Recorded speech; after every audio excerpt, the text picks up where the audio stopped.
அல்ஹம்துலில்லாஹி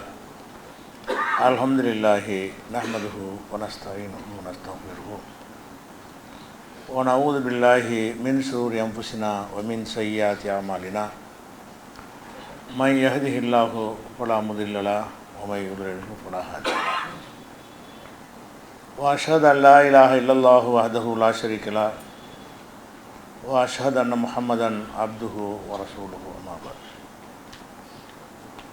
கண்ணியத்திற்குரிய எல்லாம் வல்ல அல்லாஹு ஜல்ல ஷானஹு தஆலாவின் நல்லடியார்களே, இஸ்லாம் மார்க்கத்தின் அடித்தளமாக இருக்கின்ற தௌஹீத் என்ற ஏகத்துவ கொள்கை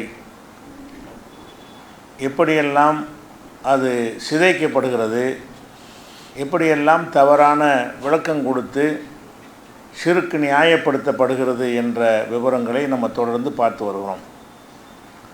அந்த தொடரில் முக்கியமாக ஷிர்க் ஏற்படுவதற்கு, அல்லாஹ்வுடைய இடத்துல மனிதர்களை கொண்டு போய் நிறுத்துவதற்கு முக்கியமான காரணம் என்னவென்று சொன்னால், யாரெல்லாம் நல்லவர்கள் மகான்கள் என்று இந்த மக்கள் நம்புகிறார்களோ அவர்கள் அல்லாஹ்வுக்கு ரொம்ப நெருக்கமானவர்கள் என்றும், அல்லாஹ்வுடைய கட்டளையை மீறாதவர்கள் என்றும், அல்லாஹ்வுடைய உதவியை கொண்டு மனிதர்களை எல்லாம் பக்குவப்படுத்தக்கூடியவர்கள் என்றும் ஒரு நம்பிக்கை மக்கள் மத்தியில் இருக்கிறது.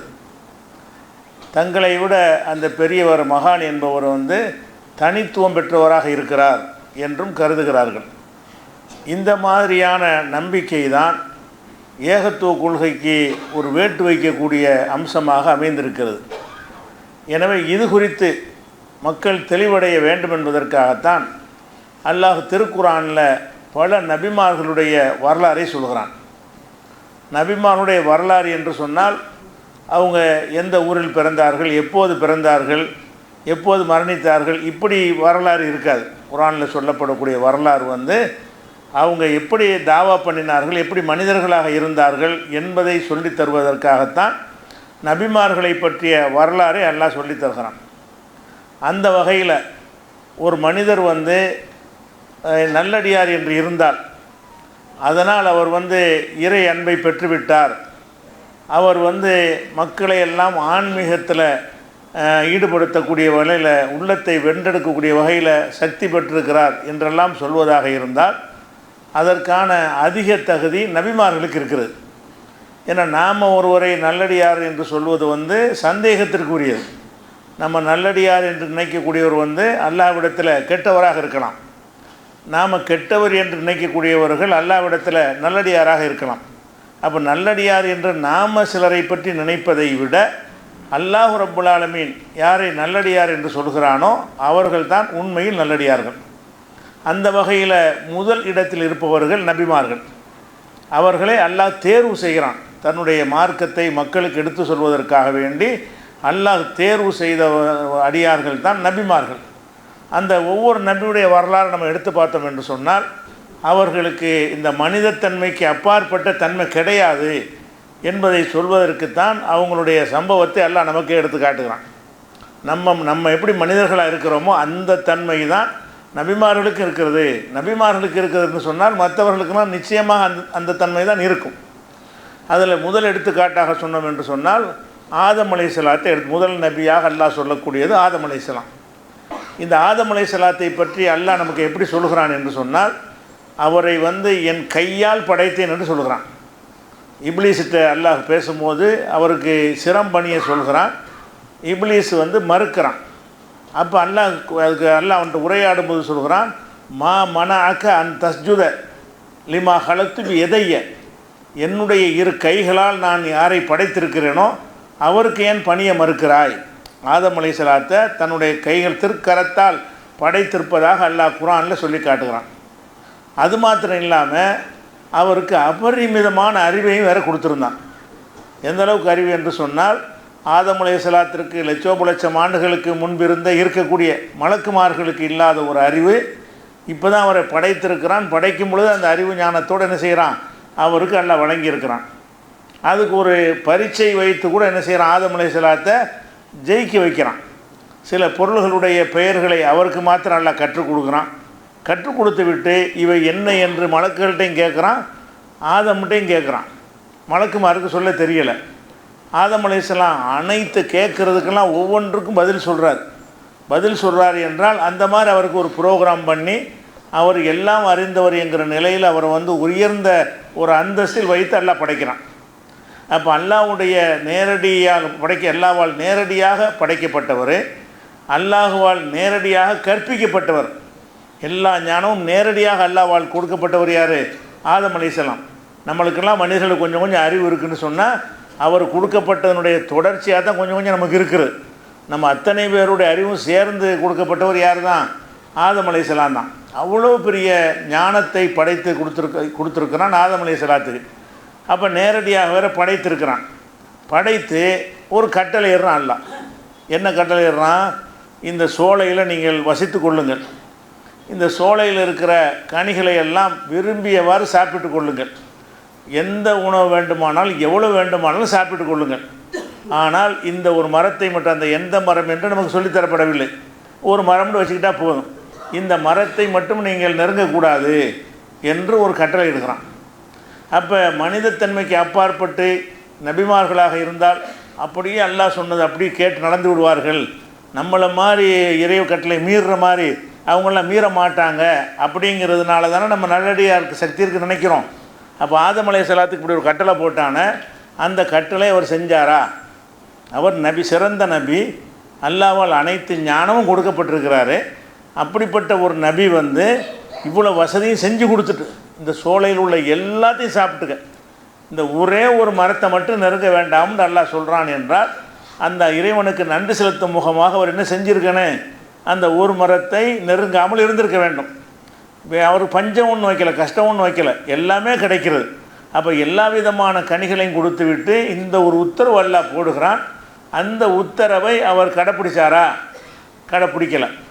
அல்லாஹ் என்ன செய்கிறான்னு கேட்டால் அவரை ஷைத்தான் கெடுத்துட்டான்னு சொல்கிறான். எந்தளவுக்கு ஷைத்தான் ஏமாற்றி கெடுக்கிறான் அல்லாஹ் சொல்லி காட்டுகிறான். இப்போ வஸ்வஸ இலைஹி ஷைத்தான் அவருக்கு ஒரு தீய எண்ணத்தை அவர் உள்ளத்தில் போடுகிறான். எப்படி போடுறான்னு கேட்டால், காலையா ஆதமே ஹல் அதுல்லு காலா ஷஜரத்தில் ஹுல்தி முல்கின் லா எபுலா, உன்னை நிரந்தரமாக சாகாமல் வைத்திருக்கிற ஒரு மரத்தை உனக்கு சொல்லி தரட்டுமா? அங்கே போய் கேட்குறான். அல்லாஹ் வந்து நெருங்காதுன்னு சொல்லியிருக்கிறான். இப்லீஸ் என்ன பண்ணுறான்? அவருடைய உள்ளத்தில் ஒரு கருத்தை போடுறான். எப்படி? இந்த மரத்தை வந்து நீங்கள் சாப்பிட்டீங்கன்னு சொன்னால் சாகவே மாட்டீங்க, அழியாத பெருவாழ்வு உங்களுக்கு கிடைக்கும். இந்த மரத்தை சாப்பிடாமல் இருந்தீங்கன்னு சொன்னால் குறிப்பிட்ட காலத்தில் செத்து போயிடுவீங்க. நீங்கள் சாகாமல் இருக்க வேண்டுமாக இருந்தால் அதுக்கு ஒரு மரம் இருக்குது, அந்த மரத்தை உங்களுக்கு நான் சொல்லி தரட்டுமான்னு கேட்டு அவர் சரின்னு சொன்ன உடனே எந்த மரத்தை அல்லாஹ் தடுத்தானோ அந்த மரத்தை காட்டி கொடுத்துட்டான். அவர் நெஞ்சிட்டார்னு கேட்டால் ஆசைப்பட்டு ரெண்டு பேரும் அக்கலா மின்ஹா, அந்த மரத்திலிருந்து இருவருமே ஆதமும் அவருக்கு துணைவியாக இருந்த ஹவ்வா அவர்களும் சாப்பிடுகிறார்கள். அப்போ சாப்பிட்டவொன்னே என்ன ஆச்சுன்னு கேட்டால் அவங்களுடைய மறைவிடங்கள்லாம் வெளிப்பட ஆரம்பித்து விடுகிறது. அதுக்கப்புறம் சொர்க்கத்துடைய அந்த சோலையில் உள்ள இலைகளை கொண்டு தங்களை மறைத்து கொண்டார்கள்ங்கிற மாதிரி சொல்கிறான். சொல்லிவிட்டு அசா ஆதம் ரப்பஹு ஃபகவா, ஆதம் தன்னுடைய இறைவனுக்கு மாறு செய்து வழிகட்டு போய்விட்டார் நல்லா சொல்கிறான். ஆதம் அலைஹிஸ்ஸலாம் யார் சிறந்த நபியாக இருக்கிறாங்களோ, நமக்கெல்லாம் தந்தையாக இருக்கிறாங்களோ, அப்படிப்பட்ட ஆதம் அலைஹிஸ்ஸலாம் அவர்கள் இந்த ஒரு கட்டளையை மீறுவதற்கு அல்லாஹ் கொடுக்குற பட்டம் என்னன்னு கேட்டால், அசா ஆதமு ரப்பஹு ஃபகவா, ஆதம் வந்து தன் இறைவனுக்கு மாறு செய்து வழிகட்டு போய்விட்டார். இறைவனுடைய கட்டளையை மீறுவதன் மூலமாக வழிகட்டு போய்விட்டார். வழிகட்டு போயிட்டார்னா அவர் கெட்டவரான்னு கேட்டால் சும்மஜித்தபாகு, அல்லாஹ் பிறகு அவர் தேர்ந்தெடுத்து, அது வேறு விஷயம். அவர் வழி தவறுனது நிஜம், அல்லாவுக்கு மாறு செஞ்சது நிஜம். ஆனாலும் அல்லாஹ் நினச்சிட்டான், மன்னிப்புலாம் கேட்டாங்கல்ல, அது திருந்து ஏற்றுக்கொண்டு விட்டு தாபாலை வஹதா, அவரை மன்னித்து அவருக்கு நேர்வழி காட்டியதாக சொல்லிடுறான். அவர் நேர்வழி காட்டினது பின்னாடி, ஆனால் வழிகட்டாரா இல்லையா? அப்போ ஆதம் அலைஹிஸ்ஸலாத்தையே வந்து ஷைத்தான் கெடுத்தர முடியும் என்று சொன்னால், அதுவும் சொர்க்க சோலையில் இருக்கும்போது கெடுக்க முடியும் என்று சொன்னால், அல்லாஹ்வுடைய நேரடி கண்ட்ரோல்லையும் கண்காணிப்புலையும் இருக்கும் பொழுதே கெடுக்க முடியும் என்று சொன்னால், அல்லாஹ்வால் நேரடியாக படைக்கப்பட்டவராக இருந்தும் கூட, அதிசய படைப்பாக இருந்து கூட அவரை வந்து ஷைத்தான் கெடுக்க முடியும் என்று சொன்னால், நாம் நினைக்கிற நல்லடியார் மகானையெல்லாம் ஷைத்தான் கெடுக்க எவ்வளோ நேரம் ஆகும்? அவுளியாண்டா எந்த தப்பும் செய்ய மாட்டார்கள். அதனால் இறைவனுடைய ஞானத்தை அப்படி கொட்டி கொண்டே இருக்கும். லவ்ஹுல் மஹ்ஃபூல் உள்ளதெல்லாம் பார்ப்பார்கள். இப்படியெல்லாம் வந்து ஒரு கதையை விட்டு என்ன செய்கிறாங்க, அல்லாஹ் விட்டு திசை திருப்பி கொண்டு போகிறாங்களே. அப்போ ஆதம் அலைஹிஸ்ஸலாம் ஏன் இப்படி செஞ்சார்? ஏன் அப்படி படைத்தான்? மனுஷன் காட்டுறது இதையும் நமக்கு சொல்லித்தர்றான். ஆதம் அலைஹிஸ்ஸலாத்துடைய வரலாறுல வரலாறுன்னு முழுசாவெல்லாம் சொல்லலை, இவ்வளோ தானே சொல்லி காட்டுறான். 2-3 செய்தியை தான் நல்லா சொல்கிறான். அந்த 2-3 செய்தி எது இருக்கும்னு கேட்டால் அவர் மனுஷன் காட்டுறதா இருக்கும்.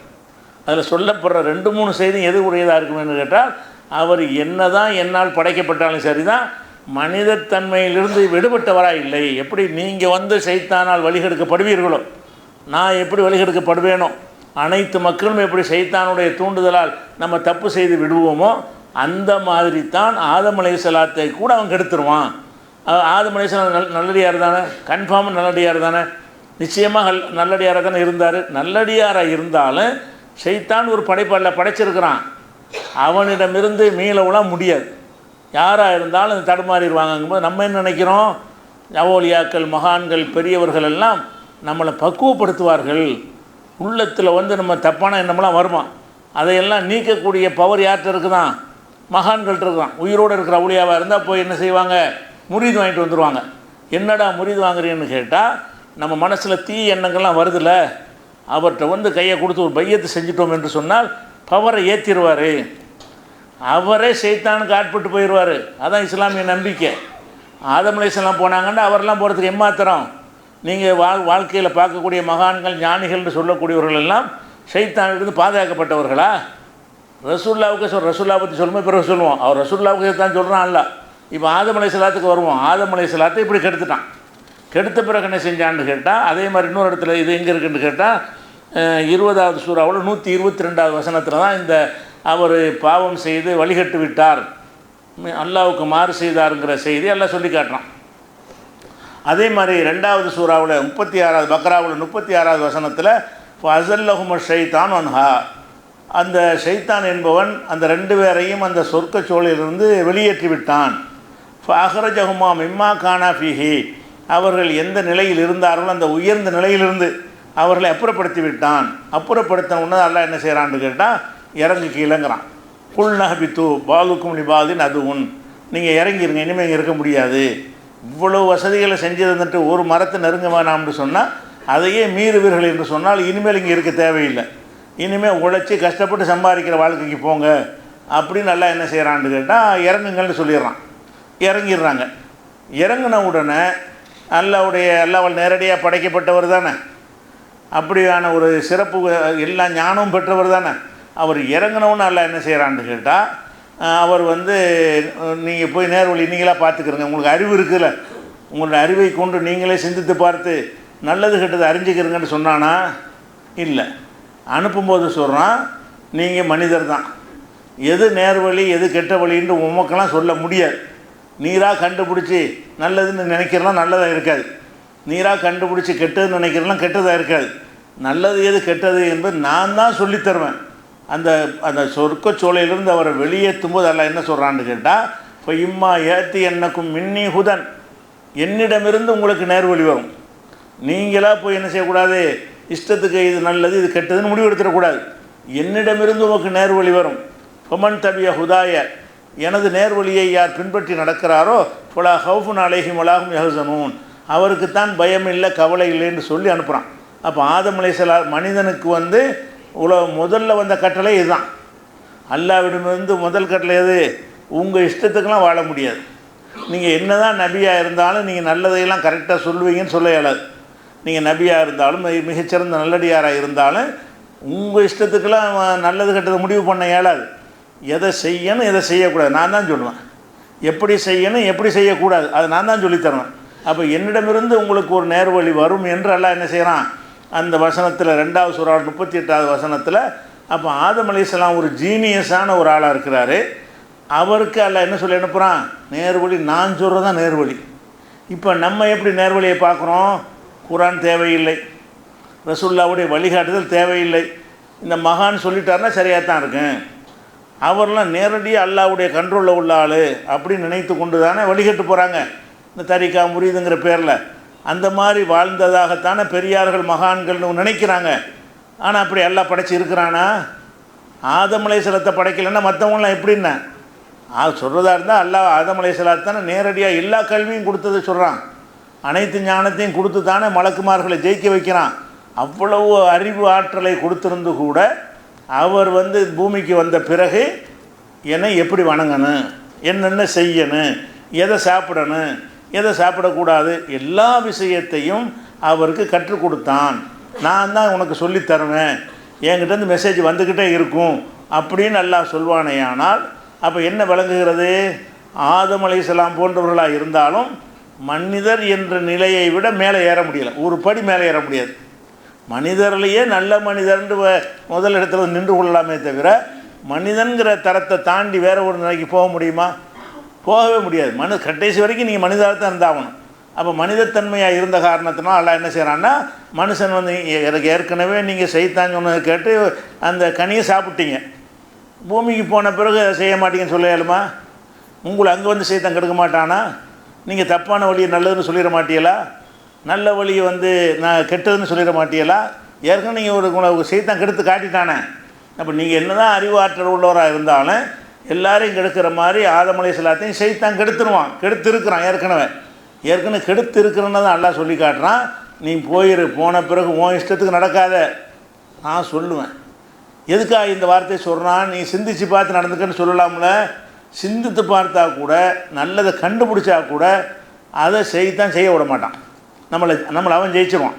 இது நல்லதுன்னு தெரியும், அதை செய்ய முடியுதா? இன்னைக்கு கூட மதுபானம் அருந்தக்கூடாதுன்னு தெரிஞ்சுக்கிட்டு தானே மது அருந்துறாங்க. இஸ்லாம் மார்க்கத்தில் போதைப் பொருள் தடுக்கப்பட்டது எல்லாருக்கும் தெரியும்ல, தெரிஞ்சுக்கிட்டு தான் அவன் குடிக்கிறான். அப்போ நல்லது கெட்டது அறிவது மட்டும் பத்தாது, ஷைத்தானுடைய வலையில் வீழ்ந்து விடாமல் இருக்கணுமாக இருந்தால் அல்லாஹ்வுடைய பாதுகாப்பும் அல்லாஹ்வுடைய கண்ட்ரோலும் இருந்தால்தான் முடியும் என்ற காரணத்தினால்தான் அல்லாஹ் என்ன செய்யறான், இப்படி ஒரு உத்தரவையும் போடுகிறான். அதுக்கடுத்து வந்து என்ன செய்கிறான், இன்னொரு இடத்துல சொல்லி காட்டுகிறான். 20வது சூறாவில் 115வது வசனத்தில் உலகது அஹிதனா இலா ஆதம மின் கபுலு, ஆதமிடத்தில் இதற்கு முன்னர் ஒரு உடன்படிக்கை எடுத்திருந்தோம். பெரிய உடன்படிக்கை இல்லை, இதுதான் உடன்படிக்கை. எந்த உடன்படிக்கை? எல்லாத்தையும் சாப்பிட்டுக்க, இதை சாப்பிடாது, அதுதான் உடன்படிக்கை. ஆதம்கிட்ட எல்லாம் எடுத்த உடன்படிக்கை எது? நூற்றுக்கணக்கான பட்டியலை போட்டு லிஸ்ட்டு போட்டு 1000 சட்டத்தை போட்டு அந்த மாதிரி எல்லாம் உடன்படிக்கை எடுத்தானா? எடுத்தது ஒரே உடன்படிக்கை. என்ன உடன்படிக்கை? இந்த சோலையில் இருந்துக்க, விரும்பியதை சாப்பிட்டுக்க, இந்த ஒரு மரத்தை சாப்பிடாது, இதுதான் உடன்படிக்கை. அப்போ உலகது அஹிதனா இல்லை ஆதம மின் கபுலு, ஆதமிடத்தில் முன்னர் நம்ம ஒரு உடன்படிக்கை எடுத்திருந்தோம். இப்போ நசிய, அவர் அந்த உடன்படிக்கை மறந்து விட்டார். உலம் நஜதுலகு அஸ்மா, அவர்கிட்ட உறுதிப்பாட்டை நம்ம காண முடியலை, உறுதி அவர் நிற்க இயலலை. சைத்தான் கெடுத்து அவர் என்ன செஞ்சுருக்கணும்? சைத்தான் நம்மளை வந்து ஏமாற்ற பார்க்குறானே. அல்லாஹ் தான் நம்ம வேணான்னு சொன்னால், இறைவா நீ எதுக்காக வேண்டி வேணான்னு சொன்னாய், இவன் ஒருத்தர் சொல்கிறானே அப்படின்னு கேட்டிருக்கணுமா இல்லையா? அவர் அல்லாஹ்விடத்தில் வந்து உரையாடக்கூடிய தன்மையில் அங்கே இருக்கிறாரு. நம்மளை மாதிரி இல்லை, அல்லாட்ட துவா செஞ்சால் உடனே அல்லாஹ் என்னப்பா உனக்கு பிரச்சனைன்னு நல்லா கேட்பான். அந்த நிலையில் இருக்கும்போது கூட அவருக்கு என்ன தோணலை, இதையும் அல்லாட்ட ஒரு வார்த்தை கேட்போன்னு நினைக்கல. அவர் சைத்தான் சொன்னோன்னு ரொம்ப நாளைக்கு இருக்கலாமோ, செத்து போகாமல் இருக்கலாமோன்னா இது உண்மையாக அல்லான்னு கேட்க வேண்டியதானே. இந்த மரத்தை ஒரு சாப்பிட சொல்கிறானே, இது உண்மையான்னு கேட்குறதுக்கு தோணுச்சா? அழகாக கேட்டிருக்கலாம், சின்ன ஒரு விஷயந்தான், அது கூட தெரியாமல் போச்சு. அப்போ அதில் அடிபட்டு போகக்கூடிய விஷயம் அதான் உலம் நஜ்ஜுலகு அஸ்மா, அவர்கிட்ட உறுதிப்பாட்டை நம்ம காண முடியல. ஸ்டடி அவர் இருக்கலை, ஸ்டடி இல்லாமல் போயிட்டார்னு சொல்லி 20வது சூறாவில் 115வது வசனத்தில் சொல்லி காட்டுகிறான். அப்போ அதே மாதிரி அதுக்கு பூமிக்கு வந்துட்டார்ல, பாவம்னு விளங்குறார். பூமிக்கு வந்தோன்னு செய்கிறாரு, ஆஹா எவ்வளோ இடத்துல நம்ம எங்கே அல்லாஹ் வச்சுருந்தான், எப்படியான ஒரு தர்ஜாவை கொடுத்துருந்தான். வானவர்கள்லாம் மதிக்கிறேன்டா சும்மா சின்ன விஷயமா? அந்த வானுலகத்தில் வானவர்கள் தான் சிறந்தவர்கள். அம்புட்டு வானவர்களுக்கு மேலே இவர் இருப்பார்னு சொன்னால் ஒட்டுமொத்த வானுலகத்தில் இவர் தான் டாப் லெவலில் இருக்கிறார், மொத்தத்துலேயும் இவர் தான் மேல்நிலையில் இருக்கிறார். அப்படி ஒரு இடத்துல நம்மளை வச்சுருந்தானே, இந்த ஒரு விஷயத்தை மீறிட்டோமே, அல்லாஹ் கோவப்பட்டு நம்மளை இறக்கி விட்டானே, இதை என்ன செய்கிறதுன்னு சொல்லிட்டு அல்லாட்ட மன்னிப்பு கேட்கணும். மன்னிப்பு கேட்குற எப்படின்னு தெரியல, தப்பு செஞ்சிட்டோம், இதுக்கு என்ன பண்ணுறது, என்ன செஞ்சால் அல்லாஹ் மன்னிப்பான், என்ன மாதிரி கேட்டால் அவனுடைய மன்னிப்பை பெற்றுக்கொள்ள முடியும் அப்படின்னு சொல்லி வந்து அவருக்கு தெரியவில்லை நல்லா சொல்லிக்கிறார். எப்படி சொல்கிறான், இந்த சோலையிலிருந்து விரட்டி அடிக்கப்பட்ட பிறகு இப்போ தலக்கா ஆதம் மிர்ரபிஹி கலிமாத்தின், ஆதம் அலைஹிஸ்ஸலாம் இறைவனிடமிருந்து சில வார்த்தைகளை பெற்றுக்கொண்டார். இறைவன் சில வார்த்தைகளை சொல்லி கொடுக்குறான். இப்போ தாப அலைஹி, அதை சொல்லி மன்னிப்பு கேட்டார். இன்னஹு ஹுவ தவ்வாபுர் ரஹீம், அவன் மன்னிப்பவனாக இரக்கமுள்ளவனாக இருக்கிறான் என்று 2வது சூறாவில் 37வது வசனத்தில் எல்லாம் சொல்லி காட்டுகிறான். அப்போ இந்த பூமிக்கு வந்த உடனே ஒரு மன்னிப்பு எப்படி கேட்கணும்னு தெரியாமல் இருந்திருக்காரு பாருங்க. நம்ம என்ன செய்கிறோம், வாழ்க்கையில் அனைத்து விஷயங்களையும் மகான்கள் ஞானிகள் நமக்கு சொல்லித் தருவார்கள்னு நினைக்கிறோம். அல்லாஹ் சொல்லித்தந்தாலே தவிர, சொல்லித்தந்ததை தவிர எந்த மகானும் எந்த ஞானும் எதையும் சொல்ல முடியாது. அப்போ ஆதம் அலைஹிஸ்ஸலாத்துக்கு அல்லாஹ் என்ன சொல்கிறான்னு கேட்டால், இப்போ தலக்கா ஆதம் மிர் ரப்பிஹி கலிமாத்தின், அல்லாஹ் சில சொற்களை அவர் கற்றுக் கொடுத்தான், அந்த சொற்களை கூறி அவர் மன்னிப்பு கேட்டார், அதை நான் மன்னித்து விட்டேன் அப்படின்னு அல்லாஹ் சொல்லி காட்டுறான். என்ன சொல்லி கொடுத்தான் அதையும் அல்லாஹ் சொல்லி காட்டுறான். 7வது சூறாவில் 23வது வசனத்தில் என்ன வார்த்தை அல்லாஹ் சொல்லி கொடுத்தான், அந்த என்ன வார்த்தையை சொல்லி ஆதம் அலைஹிஸ்ஸலாம் மன்னிப்பு கேட்டார்கள்ங்கிற ஒரு விஷயம் 7வது சூறாவில் 23வது வசனத்தில் இருக்கிறது. காலா, 2 பேரும் சொன்னார்கள், ஆதம் ஹவ்வா 2 பேருமே சொன்னார்கள், ரப்பனா லலம்னா அம்புசனா, இறைவா எங்களுக்கு நாங்கள் அநியாயம் செஞ்சிட்டோம், ஒயில்லம் தகஃபிர்லனா ஓ தரகம்னா, நீ எங்களை மன்னிக்கவில்லை என்றால், அருள் செய்யவில்லை என்று சொன்னால், இல்லை நக்கூனன மினல் ஹாசிரின், நாங்கள் நஷ்டவாளி ஆயிடுவோம், பெரிய தப்பு பண்ணிட்டோம், நீ கிருபை செய்யலைன்னு சொன்னால், நீ இறக்கம் காட்டலைன்னு சொன்னால் எங்களுக்கு நஷ்டவாளி தான், வேற ஒன்றும் செய்ய முடியாது. இதுதான் அல்லாஹ் கற்றுக் கொடுத்த வார்த்தை. அப்போ ஒரு பாவத்தையும் செஞ்சிடுறாரு, அந்த பாவத்துக்கு அல்லாஹ்வுடைய கோபத்துக்கும் உள்ளாகுறாரு, அதுக்காக பனிஷ்மெண்ட்டை கொடுத்து எல்லாம் இறக்கி வேற விட்டுறான். இருந்தாலும் மன்னிப்பு கேட்குறாரு. எதுக்காண்டி? அதை மறுபடியும் எழுப்பி கேட்கும்போது கொஸ்டின் ஆக்கக்கூடாது, அல்லாஹ் நம்மளை கேள்வி கேட்கக்கூடாது என்பதற்காக வேண்டி மன்னிப்பு கேட்க நினைக்கிறாரு. மன்னிப்பு கேட்குற எப்படின்னு தெரியல. மன்னிப்புக்கு அல்லாட்ட மன்னிப்பு கேட்குறாங்க, என்ன மாதிரி கேட்குறது, என்ன மாதிரி கேட்கணும்னு சொன்னால், நாங்கள் தான் தப்பு செஞ்சு நம்ம ஒத்துக்க, இது ரீசன்லாம் சொல்லிட்டு சமாதானமும் சொல்லிட்டு இருக்கக்கூடாது, சால் சாப்பிட்லாம் சொல்லக்கூடாது. ரப்பனா லலம்னு அம்புசனம், நாங்கள் செஞ்ச தப்பு தான், எங்களுக்கு நாங்கள் அநியாயம் செஞ்சிட்டோம் போது அதை ஒத்துக்கங்கிறான்ல. 2வது என்ன, அப்படி நாங்கள் தப்பு செஞ்சோன்னு சொன்னால் உன்னை விட்டால் யார் இருக்கிறான், நீ மன்னிக்கலை, நீ கிருபை செய்யலைன்னா எவன் இருக்கான் என்னை மன்னிக்க, நாங்கள் நஷ்டவாளி தானே. 2வது இந்த 2 விஷயம், சின்ன விஷயந்தான் இது, சின்ன விஷயம். இதை சொல்லி தான் மன்னிப்பு கேட்க வேண்டும்னு அவர் தெரியலை. இதை அவராக சொல்லியிருக்கலாம்ல. இப்போ நம்ம ஈஸியாக போச்சு, அது பல தடவை அந்த ஆயத்தை கேட்டு இஸ்லாத்துக்குள்ளே இருக்கிறதுனால இந்த மாதிரி லட்சம் வார்த்தை நம்ம சொல்லிட்டு போக முடியும். அவருக்கு ஆரம்பத்தில் அவருக்கு தெரியலை என்னென்னு அல்லாட்ட மன்னிப்பு கேட்குறது. அப்போ அல்லாஹ் கற்றுக் கொடுத்த மன்னிப்புக்குரிய வார்த்தை என்ன, நம்ம கூட இது பயன்படுத்திக்கலாம். நம்ம ஏதாவது அல்லாட்ட பிழையை செஞ்சிட்டோம்னு சொன்னால் இதுக்கு தண்டோரா போட்டு யார்ட்டையும் சொல்ல தேவையில்லை. ரப்பனா லலம்னா அம்புசனா ஒயில்லம் தஃபிர்லனா ஓ தரகம்னா இல்லை நக்கூனன மினல் ஹாசிரீன், இதை சொல்லி அல்லாட்ட மன்னிப்பு கேட்டால் ஆதமை மன்னித்தமா நம்மளே மன்னிப்பான். ஏன்னா நாங்கள் அநியாயம் செஞ்சிட்டோம், நீ மன்னிக்கலைன்னா எங்களை யார் காப்பாற்றுவா, நாங்கள் நஷ்டப்பட்டுருவோம் அப்படின்னு சொல்கிற மன்னிப்பு துவா இருக்க. இது மன்னிப்பு கேட்பதில் தலையான வழிகாட்டுதல். ஆதம் அலைஹிஸ்ஸலாம் செஞ்சாங்கன்னா நபிமார்கள் செஞ்சு நம்ம வழிகாட்டத்தானே செஞ்சாங்க, அதே மாதிரி நம்ம ஃபாலோ பண்ணுறதுக்கு தானே செய்கிறாங்க. அவங்க எதை தப்பாக செஞ்சாங்களோ அது மாதிரி நம்ம செய்யக்கூடாது என்பதற்காக வேண்டியும், எதை சரியாக செஞ்சாங்களோ அதை நம்ம ஃபாலோ பண்ணணுங்கிறதுக்காக தான் நபிமார்கள் வரலாறு எல்லாம் சொல்லி காட்டுகிறான். அப்போ இது 7வது சூறாவில் 23வது வசனத்தில் இதை சொல்கிறான். அப்போ நம்ம என்ன விளங்குறோம், ஆதம் அலைஹிஸ்ஸலாம் இப்படிப்பட்ட ஒரு உயர்ந்த நிலையில் உள்ளவர் மனித நிலையிலேருந்து உயர்ந்து போய் மன்னிப்பா, நான் எதுக்கு மன்னிப்பு கேட்கணும் அப்படின்னு கூட நடந்துடலாம்ல. மன்னிப்பு கேட்டாங்க, என்ன செய்யணும், நீ செஞ்ச தப்புக்கு என்கிட்ட கெஞ்சி மன்றாடி மன்னிப்பு கேட்கணும். 2வது மன்னிப்பு எப்படி கேட்கணுங்க நான் தான் சொல்லித்தருவேன், அதை சொல்லி தான் நீ மன்னிப்பு கேட்கணும் என்று வைத்திருந்தான் என்று சொன்னால், ஏதாவது ஒரு பவரை அவங்கள்ட்ட கொடுத்துருக்குறானா, ஏதாச்சும் ஒரு அதிகாரத்தை எல்லாம் கொடுத்துருக்குறானா, எல்லாம் அல்லாஹ்வுடைய கண்ட்ரோலில் புட்டியை பூரா தன் கையில் வச்சுக்கிட்டு நான் சொல்கிறபடி அடிமையாக நடந்ததை காட்டுறான். இதுக்கு பிறகு நம்ம என்னத்தை போய் மகானு பெரியாருங்கிறோம், ஏன் அதெல்லாம் அவங்களாம் இதுக்கு தேவைப்படுறாங்க நமக்கு, இதை சிந்தித்து பார்க்கணும். அதை விட முக்கியமான என்னென்னு கேட்டால், அவருடைய 2 மகன்கள் அல்ல நிறைய மகன்களை கொடுத்துருக்குறான்.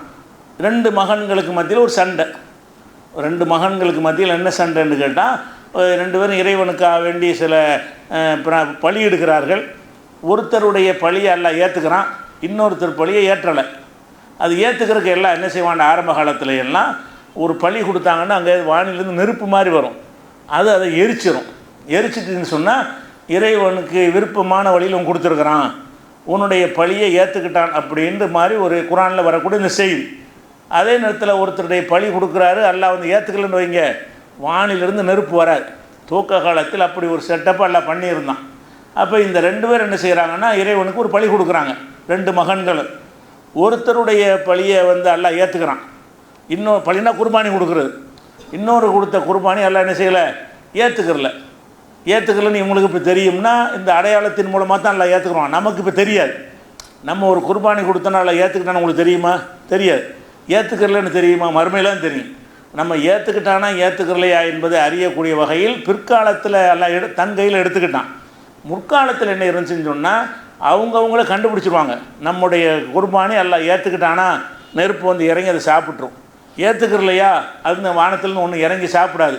நம்ம சரியாக செய்யலை, நம்ம செஞ்சது எல்லாம் ஏற்றுக்கிறலன்னு கண்டுபிடிச்சிருவாங்க. அப்போ இதில் ஒருத்தருடைய இதை ஒருத்தருடைய ஏற்றுக்கொள்ளன்றவுடனே இவனுக்கு கோபம் வருது. யார் மேலே கோபம் வருது? இந்த சகோதரர் மேலே கோபம் வருது. உடனே இதை மட்டும் இப்படி ஏற்றுக்கிறது, என்னுடைய இதை இப்படி ஏற்றுக்கிறாமல் போயிட்டான் அப்படின்னு சொல்லிட்டு அல்லாஹ் செஞ்ச ஒரு ஏற்பாட்டுக்கு சகோதரர் மேலே கோபப்பட்டு அந்த கோபம் எவ்வளோ கோபமாக இருக்குன்னு கேட்டால் அவரை கொலையே செஞ்சு போடுறான். இது பொம்பளை மேட்ரு கொலை செஞ்சதாக கதை எழுதி வச்சுக்கிறாங்க. அது கதை பொய். இது குர்ஆனில் அப்படி தான் இருக்குது. குர்ஆனில் என்ன இருக்குது? இது கர்ரபா குர்பானன், அவங்க ஒரு குர்பான் கொடுத்தார்கள். குட்பில மின் அகதிகமா, ஒருவரிடம் ஏற்கப்பட்டது. உலம் யுத்த கப்பல் மின்னல் ஆகரி, இன்னொருவரிடம் ஏற்கப்படவில்லை. அப்போ அவன் என்ன செய்கிறான்னா லக்குத்துல் அண்ணக்க, உன்னை கொன்று விடுவாங்கிறான்.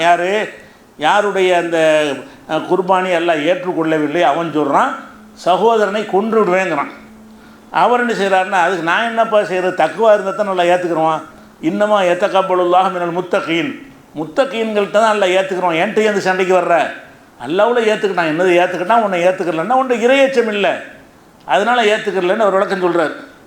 ஆனாலும் அவரை நம்ம கொல்ல தான் செய்யணுன்று அவன் மனசுக்கு பட்டு சகோதரனை கொண்டுறான். உலகத்தில் நடந்த முதல் கொலை இது நடக்கையில் ஆதம் அலைஹிஸ்ஸலாம் இருக்கிறாங்கல்ல, ஆதம் அலைஹிஸ்ஸலாத்துடைய காலத்தில் நடக்குது.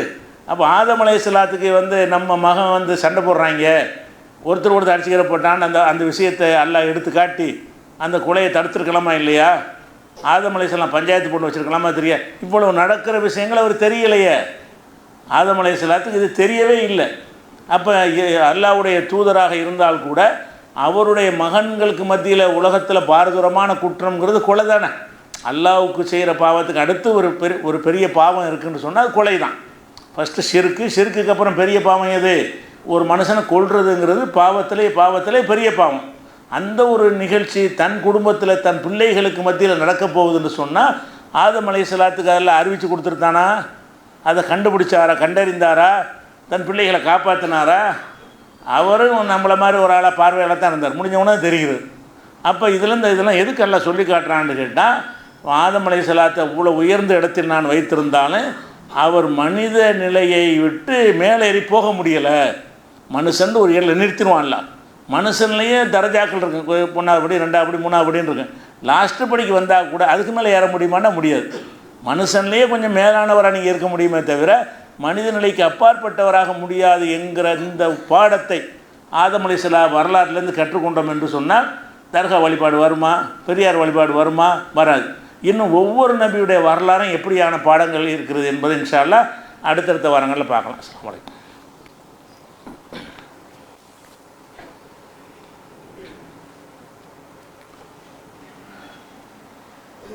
அன்பிற்குரிய சகோதர சகோதரிகளை, நம்முடைய வக்குஃப் சொத்துக்களை முன்னோர்கள் நல்லறங்களுக்காக வேண்டி வக்குஃப் செய்துவிட்ட சொத்துக்களை எல்லாம் கபலீகரம் செய்வதற்காக மத்திய அரசாங்கம் ஒரு வக்குஃப் திருத்த சட்டம் கொண்டு வருது என்பதை எல்லாம் நம்ம அறிந்து அதுக்கு எதிராக பல கண்டனங்களை எல்லாம் ஒரு பக்கம் பதிவு செஞ்சுக்கிட்டு இருக்கிறோம். ஆனால் இந்த வக்குஃப் சட்டத்துக்கு எதிராக குரல் கொடுக்கக்கூடியவர்கள், அந்த சட்டம் வேணான்னு சொல்லக்கூடியவர்கள், இந்த வக்குஃப் வாரியத்தை நடத்தக்கூடியவர்களும் அதனுடைய பொறுப்பில் உள்ளவர்களும் அதற்கு ஏற்றவாறு நடக்கிறாங்களா என்பதற்கு எடுத்துக்காட்டாகத்தான் நெல்லையில் நடந்த ஒரு முன்னாள் காவல்துறை அதிகாரியுடைய படுகொலை. முன்னாள் காவல்துறை அதிகாரியாக இருக்கிறார் அவர். கலைஞர் அவர்களுக்கு பிஎஸ்ஓவாக பாதுகாப்பு அதிகாரியாக இருந்தவர். அப்படிப்பட்ட ஒருத்தர் ரிட்டையர்ட் வாங்கி கொண்டு அவர் என்ன செய்கிறாரு, ஒரு பள்ளிவாசலுக்கு முத்தவள்ளியாக இருந்து செயல்பட்டுருக்கிறார். மார்க்கப்பற்றோடு போயிடுவோண்டு இந்த வேலையெல்லாம் வேணாம்னு சொல்லி அவராக விருப்ப ஓய்வு, கட்டாய ஓய்வில் விருப்ப ஓய்வு பெற்று அங்கே பணியாற்றிட்டு இருக்கிறார். அவர் இருக்கிற அந்த பள்ளிக்கு சொந்தமான வக்ஃபு இடங்கள்லாம் இருக்குது. அதை ஒருத்தன் ஆக்கிரமிக்க வர்றான். அதை எதிர்த்து இவர் போராடுறார். இப்படி போராடினா புகார் கொடுக்குறாரு, பலவிதமான முயற்சிகள் பண்ணுறாரு. வக்ஃபு இடத்தை ஒருத்தன் என்ன செய்கிறான், அதை ஆக்கிரமித்து சொந்தமாக்கி கொள்வதற்கு முயற்சி பண்ணுகிறான். எப்படி முயற்சி பண்ணுறான்? ஆளுங்கட்சியை சேர்ந்தவருடைய தயவோடையும் காவல்துறை அதிகாரியுடைய தயவோடையும் இவருக்கு பலவிதமான நெருக்கடிகள் கொடுக்கப்படுகிறது. அப்போ இந்த நேரத்தில் வந்து ஒரு வக்ஃபு சட்டத்தில் கொள்ளையடிக்க பார்க்குறாங்கன்னு கதறீங்கள, வக்ஃபுல் அக்கறை இருந்து உள்ளவர்களாக இருந்தால் நீங்கள் என்ன செஞ்சுருக்கணும்? வக்ஃபுல் கை வைக்கிறானா விடுவானான்னு சொல்லி இந்த வக்ஃபு வாரியம் வந்து நின்றுச்சா? வக்ஃபு வாரியம் சப்போர்ட் பண்ணிச்சா? அவர் புகார் கொடுக்குறார், அவர் மேலேயே பொய்யான வழக்கை போட்டு கொலை செய்கிற அளவுக்கு வெறி பிடிச்சி அலைகிறாங்க. என்ன பல கோடி அந்த சொத்து பெருமதியானது, இவனை காலி பண்ணால் தான் அந்த சொத்தை அடைய முடியும் என்று திட்டம் போட்டு, இன்னும் சொல்ல போனால் அவர் வீடியோ போடுறார், என்னை கொலை செய்கிறதுக்கு என்னென்ன முயற்சி பண்ணுறாங்க, என்னை கொன்றுவாங்க அப்படின்னு சொல்லி பெயர்கள்லாம் சொல்லி வீடியோ போடுறாரு. வீடியோ போட்டு ஓரிரு மாதங்களில் அவர் கொல்லவும் பட்டுறாரு. அந்த வீடியோ பரவலாக வெளிவருது. அது வந்த பிறகு கூட அப்படியா வக்ஃபுக்கு இப்படி ஒரு கேடு வந்திருக்குதா, வக்ஃபு சொத்தை காப்பாற்றுவதற்கு போராடுறவருக்கு இப்படி கதியா என்று சொல்லி நீங்கள் வக்ஃபு சொத்தை காப்பாற்ற இந்த அரசாங்கம் நடவடிக்கை எடுக்கணுமா இல்லையா? அரசாங்கம் வந்து அபகரிக்கிறவனுக்கு சப்போர்ட்டாக இருக்குது. அரசாங்கம்னா காவல்துறை தானே. அரசாங்கம் வந்து அபகரிக்கிறவனுக்கு சப்போர்ட்டாக இருக்கிறது. வக்ஃபு வாரிய தலைவர் என்ன செய்கிறாரு, செத்த பிறகு அவரோட நிற்பாகலாம், உசுரோடு இருக்கும்போது நிற்கலை, கொல்லப்பட்ட பிறகு அவர் என்ன செய்கிறாரு, நாங்கள் அவர் பக்கம் நிற்போம், இது ஜனாசாவோட நின்று என்னத்துக்காக போகுதுன்னு. அப்போ வந்து அந்த தகவல் கேட்ட உடனே போய் இறங்கி என்னடா பிரச்சனைன்னு சொல்லி அங்கே வாதிட்டு அங்கே அதிகாரிகிட்ட பேசி எப்படி நீ வக்ஃபு விஷயத்தில் மீட்பதற்கு நிற்கிறாரு, நீங்கள் என்ன துணை செய்கிறேன்னு கேட்டிருக்கணுமா இல்லையா? அப்போ எல்லோரும் சேர்ந்து இப்போ அவன் தண்டா என்ன நீ தண்டா இப்போ என்ன, அப்படி தான் நினைப்பு வருது. வக்ஃபு சொத்தை காப்பாற்றுறதுக்காக வேண்டி பார்லிமெண்ட்டில் கத்துறேங்கிறீங்க, அது மாதிரி வக்ஃபு சொத்தை காப்பாற்ற திருத்தத்தை விடுவோமான்னு கையெழுத்து வெட்ட நடத்துகிறீங்க. அப்போ நீங்கள் கிளவாங்களாமா, நீங்கள் சுரண்டி கொள்ளலாமா வக்ஃபை? இதனால தான் வக்ஃபு விஷயத்தில் மக்களை அந்த அவங்க தொலைஞ்சிட்டு போகிறாங்கிற அளவுக்கு நிறைய மக்கள் வந்துட்டாங்க, மனநிலைக்கு வந்துட்டாங்க. எதனால்? வக்ஃபுங்கிறது வந்து கொள்ளையடிப்பதற்கும், யார் ஆட்சியில் இருக்கிறார்களோ அவர்களுக்கு வக்ஃபு சொத்தை தார வார்த்து கொடுக்கறதுக்கும், பண முதலைகளுக்கு வக்ஃபு சொத்தை வந்து சொந்தமாக்கி கொடுப்பதற்கும் தான் வக்ஃபு வாரியம். வக்ஃபு வாரியத்தை போல இந்தியாவில் ஊழல் மலிந்த ஒரு துறை கிடையவே கிடையாது. ஊழல் ஊழல் ஊழல்னு அவ்வளோ ஊழல் உள்ள எத்தனாயிரம் கோடிகளை வந்து இவங்க தாரவாத்து கொடுத்துருக்குறாங்க. வக்ஃபுங்கிற பேரில் வந்து பல்லாயிரம் கோடி ரூபாய்கள் என்ன செய்கிறது, ஏன்னா எந்த வாரியம் வச்சாலும் ஒரு மாநில அரசு கீழே தான் இருப்பாங்க. மாநில அரசாங்கத்தில் வந்து எங்களுக்கு இந்த இடத்த வேணும்னா எழுதிக்கிறங்க, கையெழுத்து போட்டு கொடுத்துட்றது. அந்த மாதிரி கொடுக்கப்பட்ட இடங்கள் எவ்வளோ இருக்கிறது. அப்படி மக்கள் மனநொந்து போய் இருக்கிற நேரத்தில் தான் அவங்க இதை காரணம் காட்டி தான் நம்ம வக்ஃபு திருத்த சட்டம் கொண்டு வர்றான். அப்போ அது நம்மளை முஸ்லீம் அல்லாதவர்கள்லாம் கொண்டாந்து போட்டு வக்ஃபு சொத்தை கொள்ளடிக்க போகிறாங்கன்னு சொல்லித்தானே கேட்குறீங்க. கொள்ளடிக்கக்கூடாதுங்கிற நோக்கமா, இல்லை முஸ்லீம் கொள்ளையடிக்கலாம் அவன் கொள்ளையடிக்கூடாதுங்க நோக்கமா? உங்கள் நோக்கம் என்ன? யாரும் கொள்ளையடிக்கக்கூடாதுன்னு நோக்கமாக இருக்கானே, இவங்க நோக்கம் என்ன? அவன் கொள்ளடிக்க, நான் அடிப்பேன் அதானே பார்த்தோம். நீ கொள்ளையடிக்க மாட்டேன்மா, நீ இருந்தால் தானே நீ ஓம் பக்கம் தார்மீக ரீதியாக மக்கள் ஆதரிப்பாங்க. அப்போ நீ இருந்தா என்ன அவன் இருந்தா என்னங்கிற அளவுக்கு நடவடிக்கை இருக்கிறத. அதை சட்டசபையில் முதல்வர் பேசுகிறாரு கவன ஈர்ப்பு தீர்மானத்தில், அவர்களுக்கு மத்தியில் ஒரு நிலத்தகராறு நிலத்தகராறாம். வக்ஃபு விஷயம், வக்ஃபு சொத்து எடுத்துக்கிட்டாருன்னு போராடிக்கிட்டு இருந்தார்னு சொல்ல வேண்டியது தானே. அப்படி தானே புகார். நிலத்தகராறு இருந்துச்சான், அதனால் கொண்டு விட்டாங்களாம். அவர்களுக்கு மத்தியில் நிலத்தகராறு இருந்துச்சுன்னு மென்மையாக்கி பேசுகிறீங்கன்னு சொன்னால் நீங்கள் வக்ஃபை காப்பாற்றுறாளுக்களா? அப்போ இந்த வக்ஃபு சொத்தை வந்து கொள்ளையடிக்கிறார்கள் என்று அவனை கேட்குற ஆளுக்கு வந்து இவங்க வக்ஃபு சொத்தை காப்பாற்றுறவங்களா இருக்கிறாங்களா?